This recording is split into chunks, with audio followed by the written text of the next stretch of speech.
noite com Jesus. Amém. Vamos ficar de pé. Vamos ler a Bíblia.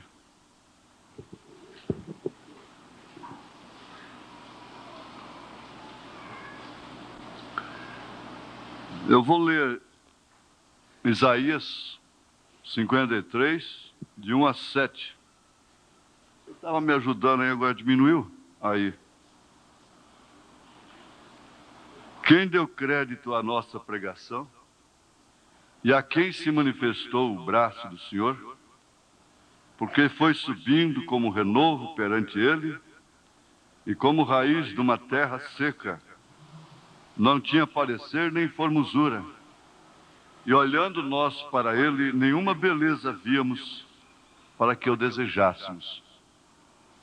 Era desprezado e o mais indigno entre os homens, homem de dores, experimentado nos trabalhos, e como um de quem os homens escondiam o rosto, era desprezado e não fizemos dele caso algum. Verdadeiramente ele tomou sobre si as nossas enfermidades e as nossas dores levou sobre si. E nós o reputamos por aflito, ferido de Deus e oprimido. Mas ele foi ferido pelas nossas transgressões e moído pelas nossas iniquidades. O castigo que nos traz a paz estava sobre ele, e pelas suas pisaduras somos sarados. Todos nós andamos desgarrados como ovelhas. Cada um se desviava pelo seu caminho, mas o Senhor fez cair sobre ele a iniquidade de nós todos. Ele foi oprimido, mas não abriu a sua boca. Como um cordeiro foi levado ao matadouro, e como a ovelha muda perante os seus tosqueadores, ele não abriu a sua boca. Pedimos a Ti, ó Pai, que Tu venhas ajudar-nos a valer-nos deste momento tão precioso, conforme o irmão já orou aqui, em que o Senhor vai vivificar a palavra, ungí-la, não somente aquilo que está esboçado, preparado, mas aquilo que também o Senhor tem preparado desde a eternidade para esse momento. A unção do alto, aquilo que alimenta de fato o espírito, a alma e o coração, que dá substância para a vida. Em nome de Jesus Cristo, cura os doentes, cura as criancinhas, livra-as do mal. Os adultos também. Essa foi uma oração que o Senhor fez por nós. E nós lembramos dela nesse instante. Em nome de Jesus Cristo. Amém, Senhor. Amém. Assentai-vos, irmãos. Nenhuma beleza víamos nele, em Jesus. A nossa palestra pode variar de assunto. Sabe que eu gosto disso? Até. Mas o arrebanhamento, você conhece que Jesus, sabe que Jesus é o pastor, é o sumo pastor das ovelhas. Aqui na terra, o pastor da noiva é o irmão Branham. Ele pode nunca ter ido na sua casa pessoalmente. E Elias era pastor até de Jezabel. Ele é o pastor da era. Queira ou não queira. Agora, Jesus tinha capacidade, como tem, ele é o mesmo ontem, hoje, eternamente, de arrebanhar, aglutinar as pessoas. Mas veja, como sumo pastor, que deu a sua vida pelas ovelhas, ele não busca certas pessoas para trás, não. Principalmente quando está se cumprindo aquilo que o profeta diz. que ele próprio pôs uma pedra de tropeço para aquelas pessoas tropeçarem, e ele pôs propositalmente. Agora, se nós cremos no profeta, tudo bem. Nós entendemos que isso é uma verdade e não discutimos. E ao examinarmos a Bíblia, a história, nós constatamos que realmente Deus pôs tropeço proposital para que aqueles que haviam de tropeçar, tropeçarem. E esse tropeço não podia ser o homem lá de trás. Se fosse o homem lá de trás que tivesse pegado a mulher cusita, assim que passaram o Mar Vermelho, eles teriam matado ele, executado, apedrejado e pronto. Mas foi o homem lá da frente. Então, Deus, o profeta vem, toma isso. E tem uma coisa, irmãos, preste bem atenção nisso.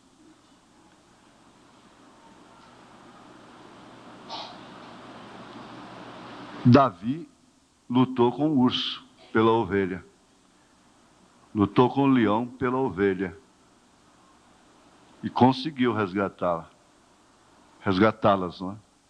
Mas tem uma coisa, ele lutou por ovelha. Não por cabrita, por bode, por rebeldes. Ele lutou por ovelha. E ele deu a sua vida pelas ovelhas.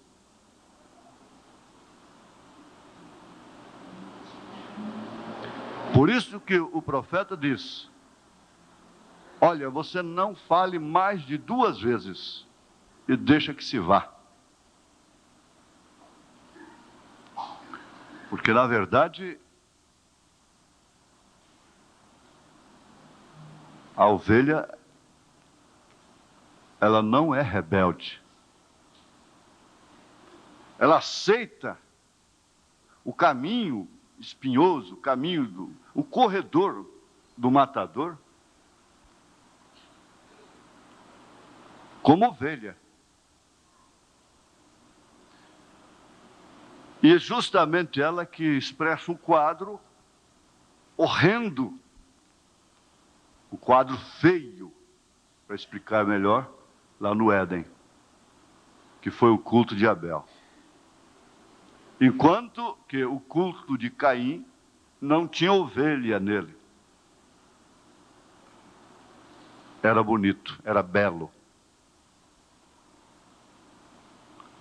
Agora, não se pode pregar o Evangelho, não se pode pregar a mensagem, porque o profeta, qualquer mensagem que você pega, ele está mexendo com o tipo da igreja, que é a mulher. Ele está mexendo com o casamento. Porque você pode dizer, o assunto é casamento de novo. Sim, é casamento.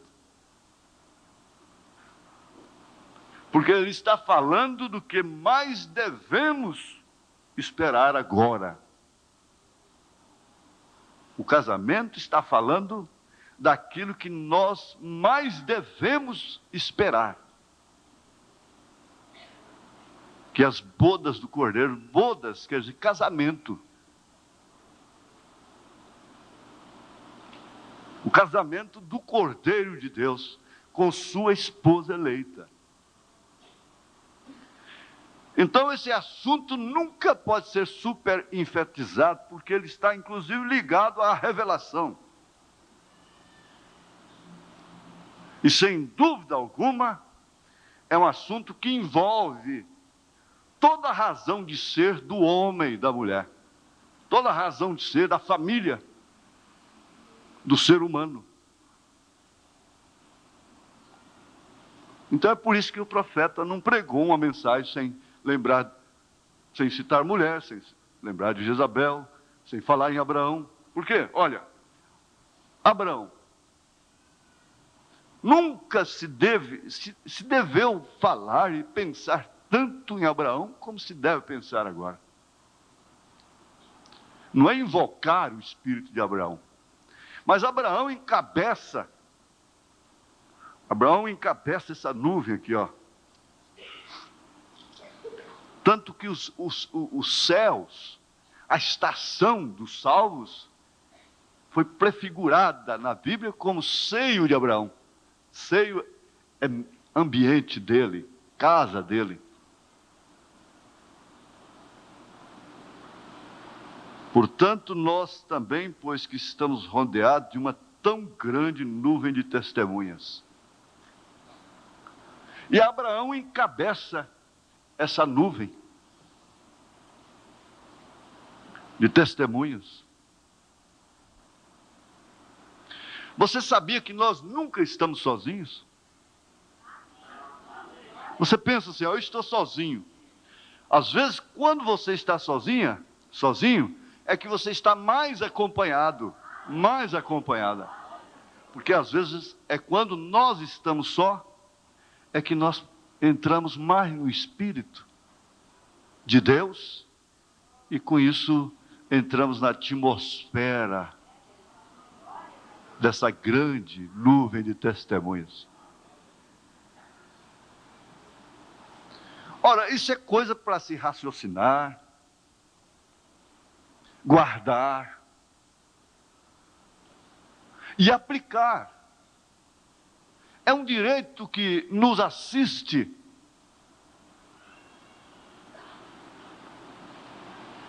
Porque dizem assim, bom, quando a pessoa mora sozinha, logo ele começa a conversar sozinho. De fato, vai no espelho, olha, conversa, fala, ei, caboclo, você está ficando velho. Como é que é esse negócio? E você não cria vergonha nessa cara, não? Como é que é? E começa a conversar sozinho, igual a mulher da roda lá, né?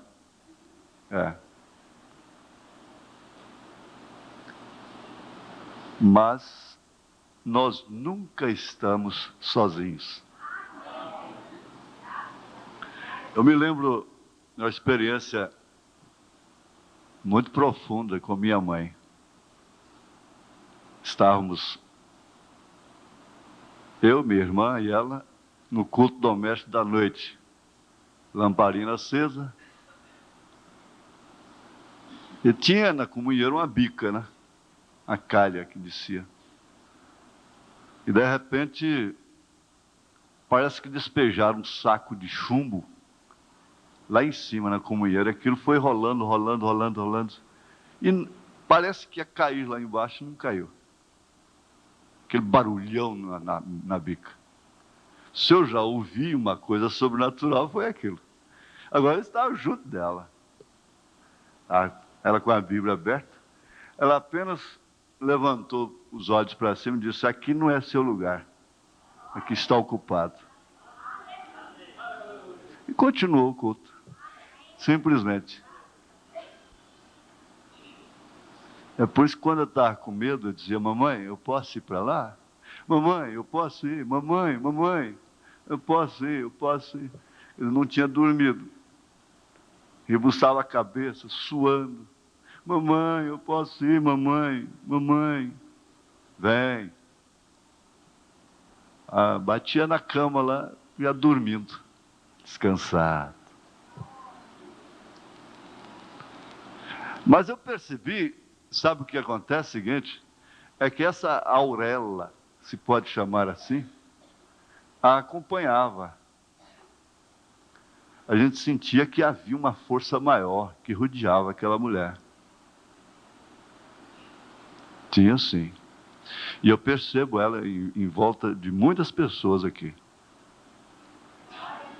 E razão pela qual eu tenho sido muito guardado.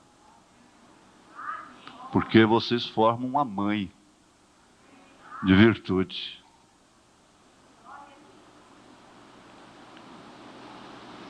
E eu feri muito o coração de minha mãe. Agora, o casamento fala do rapto, fala das bodas do cordeiro, e o assunto tem que ser mesmo mulher, Abraão, Ana, Davi, Jacó, Moisés, Noé, Isaac, José. e assim por diante. Não é verdade? Nós temos aqui a mensagem escolhendo uma noiva, a partir do parágrafo 125. O irmão Breno disse: a mulher foi feita para o homem, e não o homem para a mulher. Porque essa fórmula determina uma posição da mulher, essa maneira, essa ordem que Deus colocou, determina uma posição, não de capacho, mas de adjuntora. A mulher foi feita para o homem e não o homem para a mulher. Essa é a razão que, sob a velha lei, se considerasse legal a poligamia. Isto quer dizer, o homem casar-se com tantas mulheres. Olhem a Davi sentado ali com 500 esposas. E a Bíblia diz que Davi era um homem segundo o coração de Deus, com 500 esposas. E Salomão com 1000. Porém, nenhuma dessas mulheres podia ter outro esposo. No caso de Abigail, o marido teve que morrer. No caso de Betseba, o marido teve que morrer. Porque o marido ficava entre ela e Davi. Ou elas, né? No caso de Abigail e Betseba. Ambos tiveram que morrer. E aqui ele diz: o seu velho marido tem que morrer. Essa velha cabeça do mundo tem que morrer para você se casar com Cristo. Busque minha mensagem sobre casamento e divórcio. Ali em cima na montanha de Tucson, não há muito, eu estava orando sobre isso. A escola soltou os meninos para o pátio, a fim de que vissem esse pilar de fogo, dando voltas sobre a montanha, formando um torvelinho, para trás e para frente, subindo e descendo, ia para frente, voltava para trás. As pessoas aqui sabem, ouviram, quando ele me disse a verdade sobre as perguntas de divórcio e casamento. Por quê? 80% das perguntas que ele recebeu era tudo sobre casamento e divórcio. E perguntas e respostas aos montões. Até que veio casamento e divórcio. Essa mensagem no pilar de fogo. Por isso ele diz: busque minha mensagem sobre casamento e divórcio. Eu disse para a mocinha aí, você acaba se marcando, se comprometendo com casamento e divórcio, sem necessidade nenhuma. Se há um lado que vai por este caminho e outro que vai por outro caminho, a verdade tem que estar em algum lugar. E depois daqueles 7 selos, ele me mostrou a verdade sobre o assunto casamento e divórcio. Então tudo converge para esta mensagem que eu disse que não pode faltar na Casa de Literaturas. Ficar ao alcance de todos. Observe agora, ela não podia ter senão um esposo, a mulher.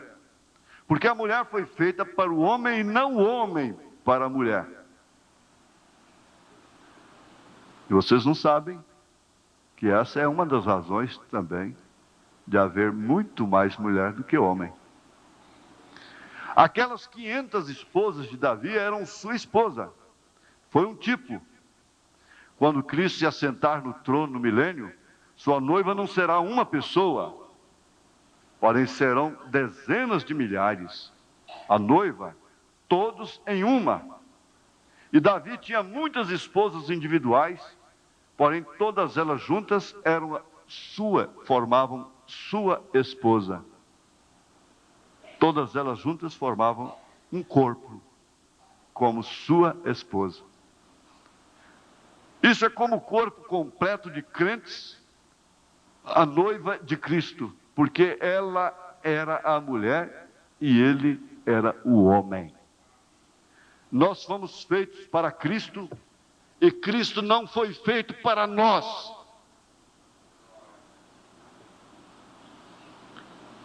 É isso que tem que ser entendido. E por isso que o casamento devia partir desse princípio. Para que se encaixasse no princípio original. Mas isso é o que nós estamos tratando de fazer em nossos livros, nossos catecismos, tratando de que a palavra, a qual é Cristo, se ajuste a nós, às nossas circunstâncias, aos nossos pensamentos, às nossas maneiras, circunstâncias as quais nós buscamos, cavamos com a nossa própria imprudência e depois queremos sujeitar a palavra a tais circunstâncias. Em vez de tratar de ajuntar-nos, sujeitar-nos à palavra, e essa é a grande diferença que está havendo do verdadeiro cristianismo, ou do cristianismo moderno com o cristianismo verdadeiro, com a igreja primitiva. Porque ela vivia em função de Cristo, não Cristo em função dela. Mas hoje o homem tem que viver em função da mulher, em função da família. E o homem trabalhava, vivia e morria para ser honrado.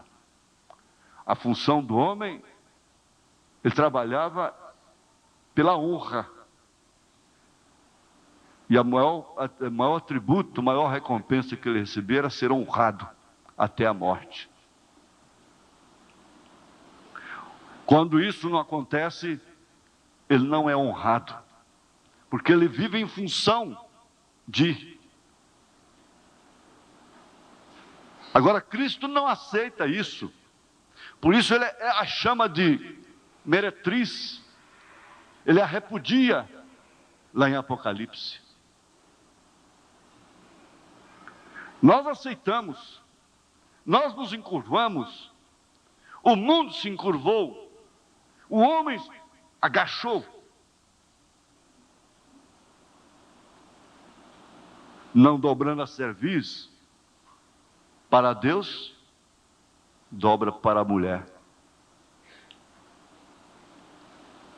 Quando um homem escolhe a certa moça de uma família, ele não deve confiar na beleza, porque a beleza é enganosa. E a beleza, entre parênteses, beleza moderna e mundana, é do diabo. Se você quer saber de quem é a beleza moderna e mundana, de quem é a Miss Universo, aqui está, é do diabo.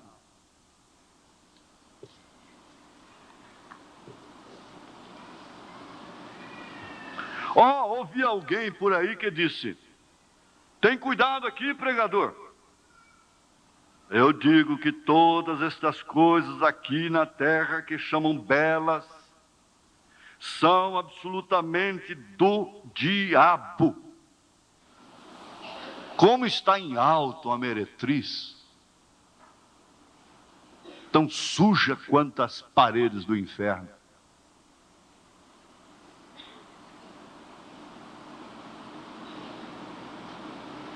E nós, às vezes, nos caímos em desmando, em desequilíbrio emocional, quando a honra é dada a uma pessoa humilde, a um cristão, ao invés de alegrarmos com ele. Enquanto o mundo está ovacionando, na linguagem do profeta, uma porca, uma cadela como aquela, usando a linguagem do irmão Branco. Não estou usando a minha.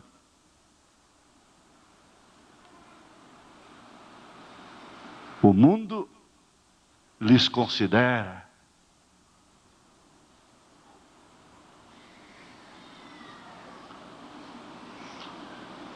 todo esse deslumbre, tudo isso que encanta, tudo isso que cintilha, está cintilando, não é? E agora começa. Tandandan, tandandan, tandan, tandandan. Você vai no shopping center, você deve sentir mal ali dentro. Garanto que sente. Você vê os últimos dias.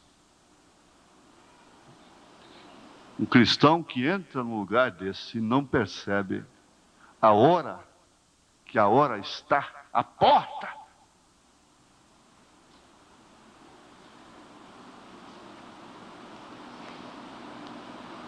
Não tem como ele não perceber.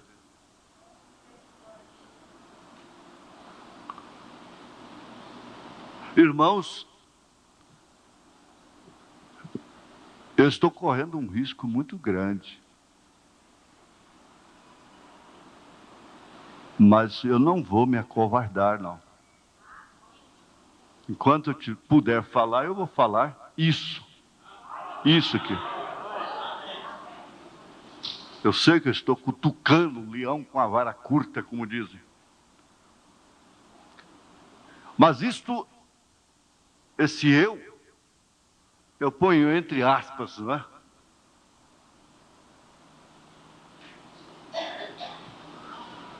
Tudo isso são absolutamente do diabo.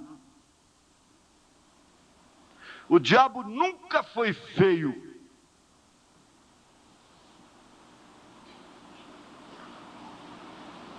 O diabo nunca foi feio. Você que gosta das coisas bonitas, preste atenção, o diabo nunca foi feio. Nunca. Ele foi o anjo mais bonito que tinha lá em cima. E eu provarei isso. Então, à luz dessas observações, vamos esquadrinhar as Escrituras Sagradas para ver se é certo ou não. Se algumas de vocês querem ser bonitas, vejam de onde está vindo isso. Vejam de onde está procedendo essa inspiração, essa aspiração.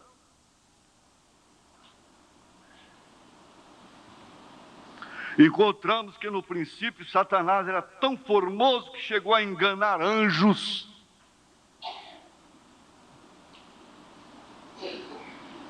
Ele era o anjo mais formoso de todos eles, mostrando que vem do diabo. Salomão disse: vã é a formosura. Provérbios 31, verso 30. Isto é certo. O pecado é formoso. O pecado é belo. Seguro que é. Ele é atrativo. Ele é agradável. Ele dá prazer. Ele satisfaz. Ele prende. Ele acorrenta. Ele seduz. Ele se torna desejável. Ele é atrativo.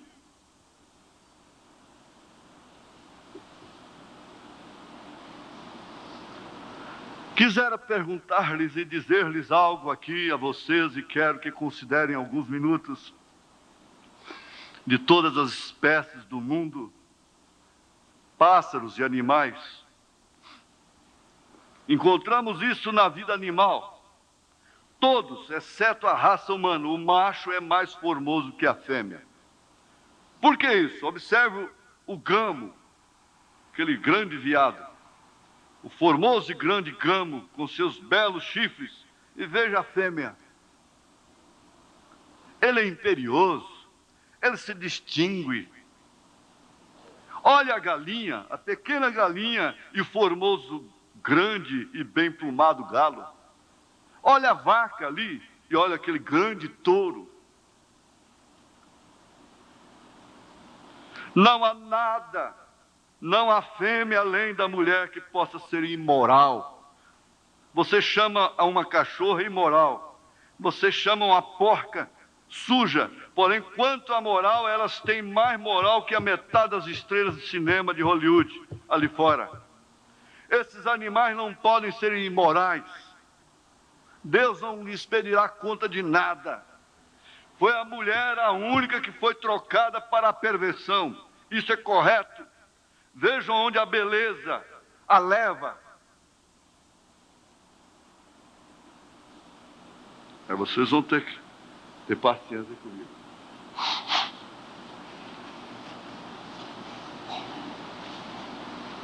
Agora essa é a razão, porque hoje em dia a beleza da mulher vai aumentando. Tome você a Pearl Bray, era uma das bonitas de Ental, né? Tem visto você sua fotografia, suposta ser a grande beleza da América. Não há uma moça de escola hoje que não a deixe para trás em beleza. Sabiam vocês que isso tem que ser assim? Vocês sabiam que essa é a forma que a Bíblia descreve que seriam? Sabiam vocês que a princípio a queda veio pela mulher? E o fim vai terminar da mesma forma? A mulher tomando autoridade e governando sobre o homem, etc. Sabiam vocês que assim o diz a Bíblia? Vocês sabem que hoje ela põe a roupa do homem e corta o cabelo, sendo que isso é contrário à palavra de Deus, e ela não quer tomar nenhum conhecimento disto. Sabiam vocês que ela representa a igreja? Observe o que a mulher está fazendo e você verá o que está fazendo a igreja. Isto é completamente certo. Isto é tão certo como a palavra de Deus é certa. Não há outra fêmea que pode ceder como a mulher pode. Ela não estava na criação original. Todas as demais fêmeas estavam na criação original. Pássaros, macho e fêmea. Porém, na vida humana, Deus somente fez o homem. E Deus tirou a mulher dele. Ela é um produto derivado do homem, porque Deus não podia instituir semelhante coisa. Busque as Escrituras, vasculhe. É completamente correto. Na criação original ela foi posta fora, porém se pode se manter hoje em seu lugar. Se ela conseguir manter-se em seu lugar, maior recompensa ela terá do que o homem, porque é muito difícil uma mulher se manter em seu lugar. Por isso ela terá maior recompensa do que o homem. Ela é posta em terreno de prova. Por ela veio a morte. Agora, será que nós estamos pensando em nos casar para continuar esse tipo de coisa?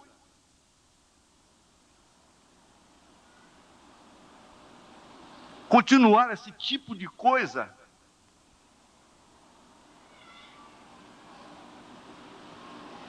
Vocês que são jovens têm tudo para começar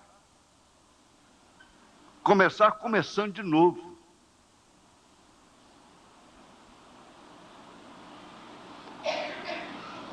Porque é assim que Cristo vai fazer. Mas logo Deus se envolveu, você vem aquele desejo tão grande, tão profundo de começar de novo. Mas essa insubmissão, essa autoridade que ela tomou é irreversível, não tem como. Não tem como expor um sinal em casa. Apesar de que eu estou lendo isso aqui, mas eu sei, aqui na frente, como o profeta mesmo pondera, ele diz: eu não estou falando com vocês, irmãs, as quais vivem humildes, na oração, submissas a Deus. Eu estou falando com a mulher mundana. Eu não estou falando com vocês. Mas quem não tem uma mulher que busca a Deus, que ora a todo tempo e súplica no Espírito, que não obedece à palavra de Deus, não consegue expor o sinal em sua casa. Aí então ele completa dizendo: por ela veio a morte, ela é culpada de toda a morte, mas logo Deus se envolveu e por ela trouxe vida novamente. Se através dela veio morte, também através dela veio vida. Se através dela veio um Caim, através dela veio Jesus. Aleluia! Ele diz: Isso fala plenamente da verdadeira igreja de Cristo. Ela representa a igreja. É através dela que Cristo se manifestará. Porque a essas alturas, homens e mulheres são esposa. A esposa rebelde de hoje, a igreja rebelde, não está composta somente de mulher, homens e mulheres, formando um corpo rebelde.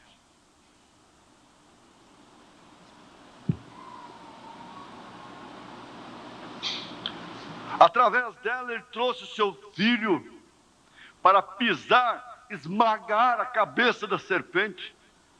E ao manifestar-se, não foi encontrado nenhuma beleza nele para que o desejássemos. Mas a mulher má, a mulher sem Deus, a mulher que perde o temor, a mulher que perde o respeito por si mesma, pelo seu marido, é a pior coisa que pode haver. Não há nada que possa ser tão baixo quanto ela.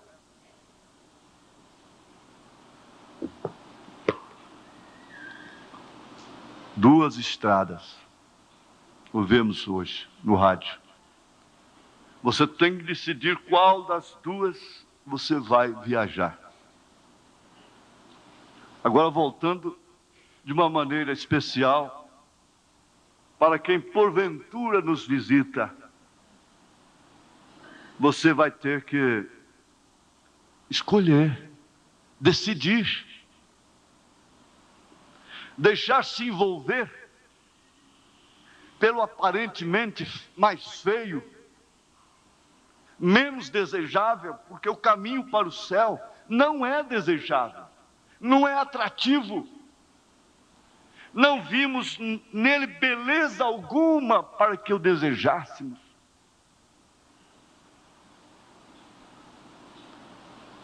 O mundo está cheio de quadros bonitos, e quadros horrendos, quadros feios. Agora Deus, eu pus aqui Deus, 2 pontos. Ora ressuscita um peixinho, ressuscita um peixinho. O profeta estava pescando e um lambarizinho lá engoliu a isca com anzol e tudo. E ele puxou, então saiu aquilo que chama-se de fato do peixe. Saiu todas as tripinhas para fora. Ele jogou aquele peixinho lá e ficou flutuando. De repente o redemoinho veio e a palavra falada veio. E ele falou e o peixinho ressuscitou, saiu nadando. E aquele irmão assistindo aquilo ficou estupefato, perplexo. Como é que pode ressuscitar um peixinho?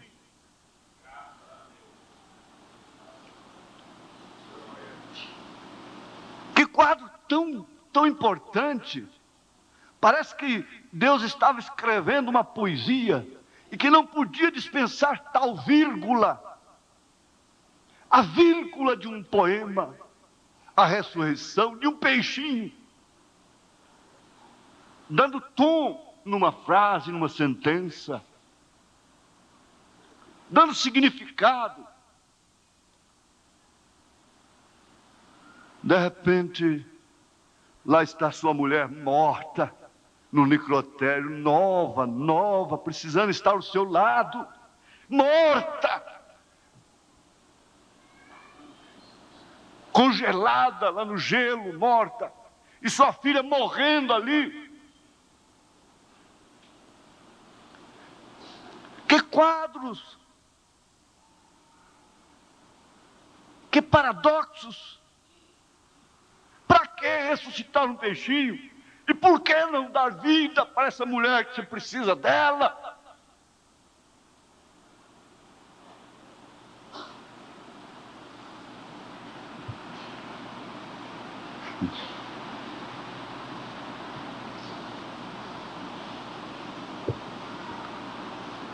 Por quê? Por que isto? É para testar? Agora veja se esse quadro não nos acompanha acompanhou toda a igreja, tempo em que Paulo, quem se colocava contra ele, ficava cego na hora, o juízo vinha. Porque há uma fase de ministério que levantar contra aquele ministério, contra aquele homem, é desgraça, é chamar maldição para cima de si, seja com razão ou sem razão. A consequência vem logo em seguida. Mas há tempo que pode bater naquele homem, pode xingar, pode blasfemar, não acontece nada. O profeta pregou isso dizendo: Paulo perdeu o Espírito Santo.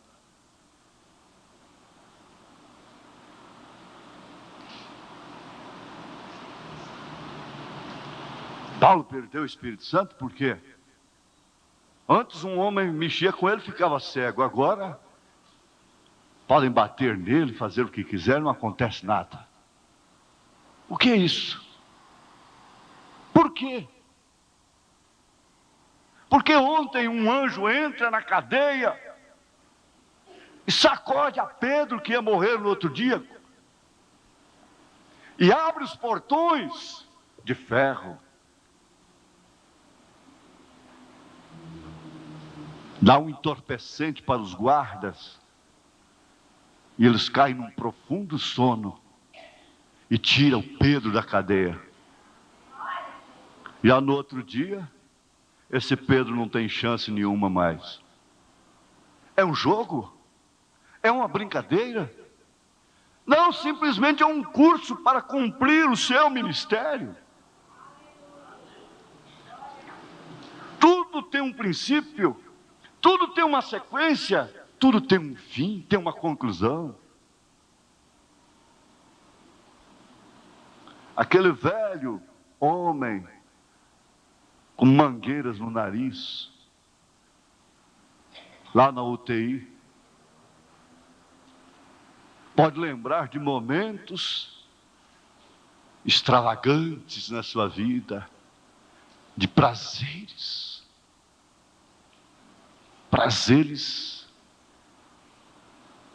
que enquanto ele estava usufruindo deles, ele nunca podia pensar que aquilo estava passando.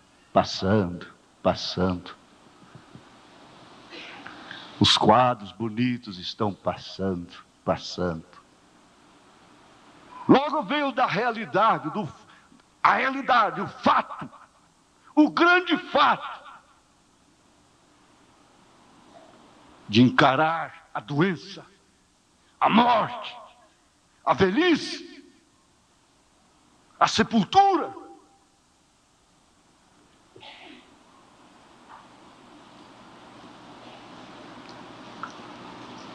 O quadro foi muito horrível, do cordeiro sangrento.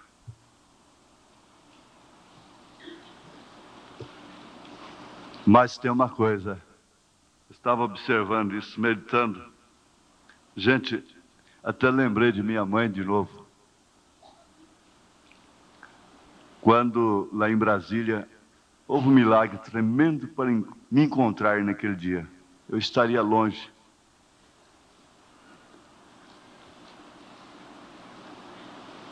Então,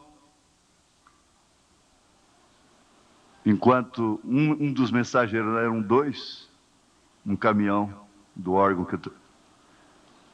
do SAPS, né? Entrou para falar com meu cunhado. O outro disse: olha, ele está mentindo, ela não está passando mal, ela está morta. Aí eu desci, fui lá para trás do caminhão e a vi. Vi como estou vendo minha imagem ali naquela tela. Subindo, sorrindo, sorridente, dizendo: não chores por mim. Eu estou muito bem, estou muito feliz. Os anjos levando-a. Vi como estou vendo essa imagem ali. Diga para sua irmã para não chorar. A Bíblia diz que quando o justo morre, é levado pelos anjos. E tem uma coisa, a gente se encontra com os queridos, os quais nós comungávamos aqui, os quais nós amávamos aqui.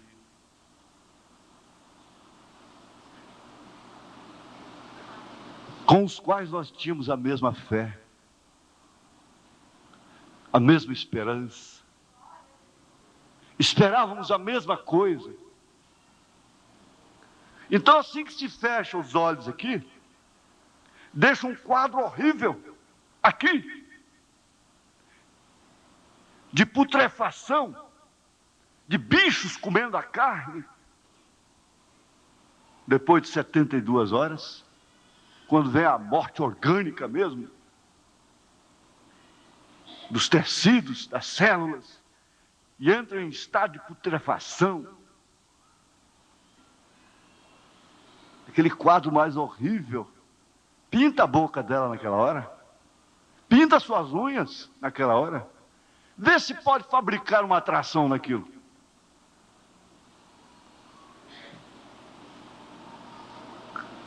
Agora, o cristão, assim que fecha os olhos, ele já se encontra naquela dimensão. Nós vimos aí, o profeta perdeu a criancinha, que quadro horrível. Sharon, ele chorou amargamente, não queria entregar de jeito nenhum, passou por aquela experiência terrível. A coisa mais feia, lembrança que naturalmente ele nunca quis ter mais em sua vida.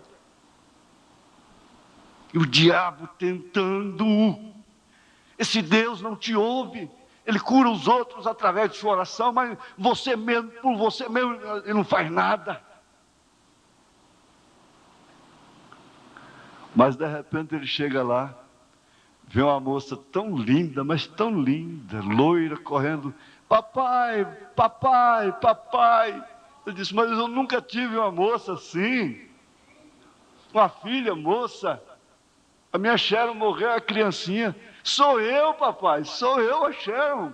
Sou eu, papai.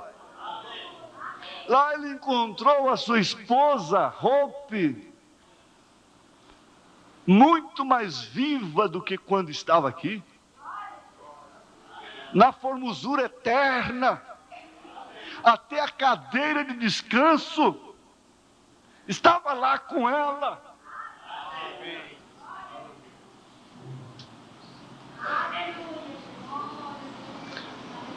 Agora troca-se essa certeza por causa de tropeços. Hipócritas. Na verdade, não há nenhuma semente de eleição. Aí é onde é encontrado o verdadeiro hipócrita. Não é aquele que está escondendo, esconde sua nudez de cá, esconde de lá e corre para aqui e foge para ali, dando suas jacosadas, até chegar no seu vale de Jaboque. Não.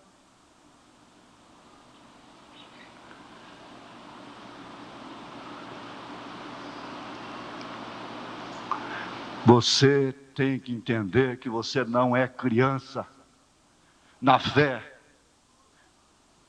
Você tem que entender que mais cedo ou mais tarde você vai atravessar o Jordão.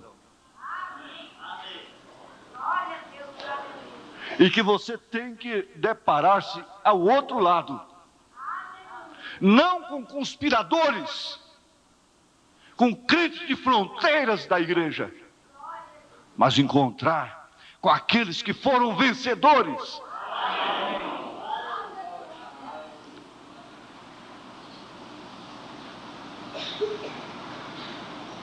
Gente, a gente encontrar um brasileiro no outro país, dá uma alegria na gente, precisa ver. Porque a gente, depois que você passa 10 dias no estrangeiro, a cabeça começa a pesar, porque você... É só no dia e noite, onde você sai, é telefone, é tudo, é só língua que você não entende. E quando você encontra um brasileiro um conterrâneo. Lá no estrangeiro é uma alegria tremenda.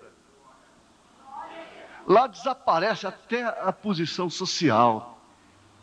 E a pessoa se agarra com a gente e a gente se agarra com ela. Ali no aeroporto, na rua, seja onde for. Ah, você é brasileiro, né? Sou brasileiro, sim. E o que você está fazendo aqui? Mas aí que é? Eu sou médico lá em São Paulo, eu sou pastor lá em Goiânia e tal. Então vai assim, e vai se identificando, e aquela tensão, e aquela cortesia, chegou aqui, vamos para o lado, por favor. Nunca mais se vê. Você já pensou, você chegar lá, encontrar sua mãe,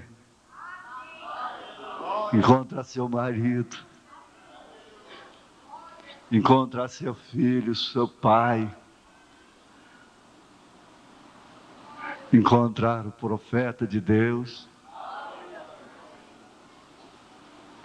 Lá eu vou encontrar Paulo, quero abraçar Tiago. Eu quero mirar bem esse Abraão. Eu quero ver esse Abraão de perto.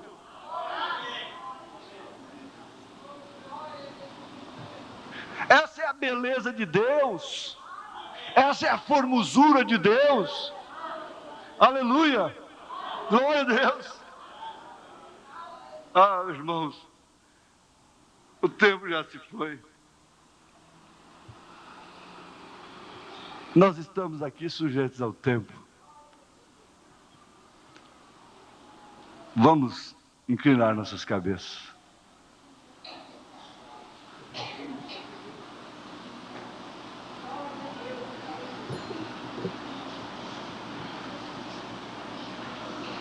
Aleluia.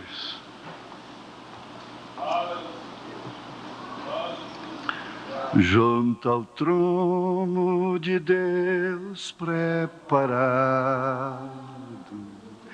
há cristão um lugar para ti. Há perfumes a gozo exaltado,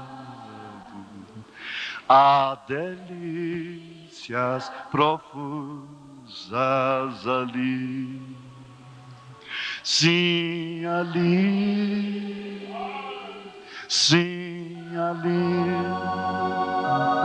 de seus anjos fiéis rodeado, numa esfera de glória e de luz, junto a Deus nos espera Jesus. Os encantos da terra não podem dar ideia do gozo dali. Se na terra os prazeres acodem, são prazeres que morrem aqui, mas ali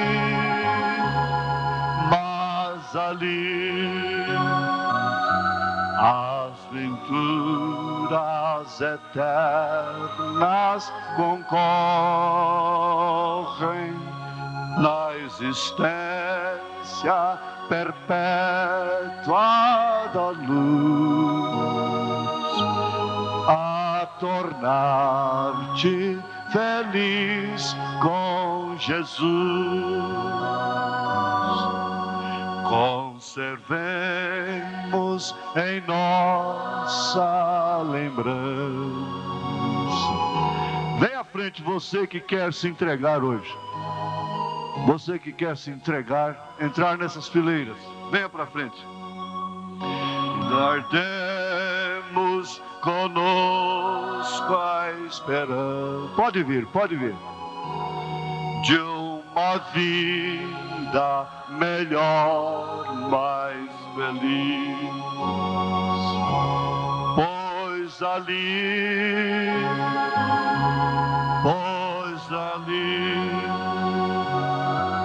uma voz verdadeira não cansa de oferecer-nos no reino da luz, ao amor protetor de Jesus. Você que está escolhendo o feio, vem para frente. Se quisermos gozar da aventura que no belo país haverá, é somente pedir de alma pura, que de graça Jesus nos dará. Pois ali,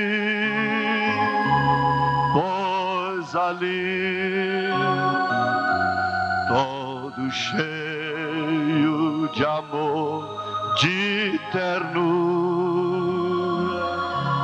desse amor revelado na cruz,